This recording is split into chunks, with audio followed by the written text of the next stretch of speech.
Пернатые и мохнатые, парнокопытные и перепончатые, хищные и травоядные, водоплавающие и летающие. Более 400 видов экзотических и редких для Беларуси птиц и зверей сегодня можно увидеть в Минском зоопарке. Здесь для них созданы все условия, чтобы представители фауны тех или иных широт планеты Земля чувствовали себя как дома. Если это представители тропиков, то они содержатся круглый год в теплых условиях. На летний период они могут переводиться для содержания в открытое помещение.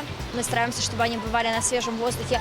Но зимой, как только наступают холода, даже не зимой, а осенью, они обязательно переезжают на теплые квартиры. Живут в зоопарке и те, кому раз в 12 лет выпадает честь быть символом года. Так, согласно восточному календарю, в 2025 году мы жили под покровительством мудрой и таинственной зеленой деревянной змеи. Здесь, в террариуме зоопарка, царит особое спокойствие. Его обитатели, это около 300 особей, кажется, пребывают в глубокой задумчивости, словно подводя итоги своего правления. Идеальным вариантом, учитывая, что это зеленая древесная змея, стала бы какая-нибудь куфия. Но есть одна проблема, они весьма ядовитые, поэтому наш выбор пал на вот этих вот прекрасных представителей питонов. Это у нас королевские питоны, дикой окраски это у нас Горыныч, и вот такая прекрасная искрящаяся блондинка, это у нас Горгона.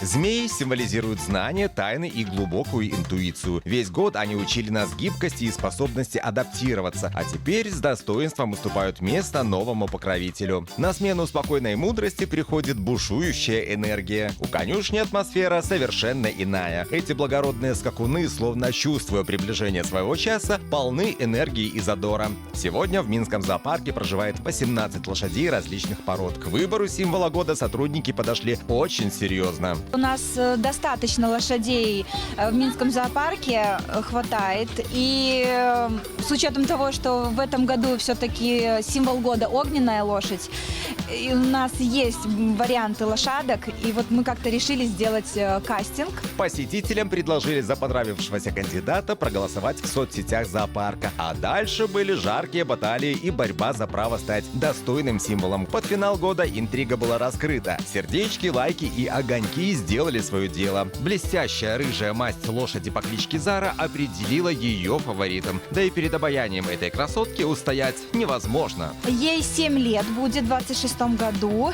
У нее помесь пород идет белорусская упряжная с латвийской теплокровной. Она у нас полуспортивная лошадка. Дружелюбная по характеру, очень любит детей, без вредных привычек, любит лакомство, за лакомство душу продаст. Очень любит почесаться, погладиться, пообниматься.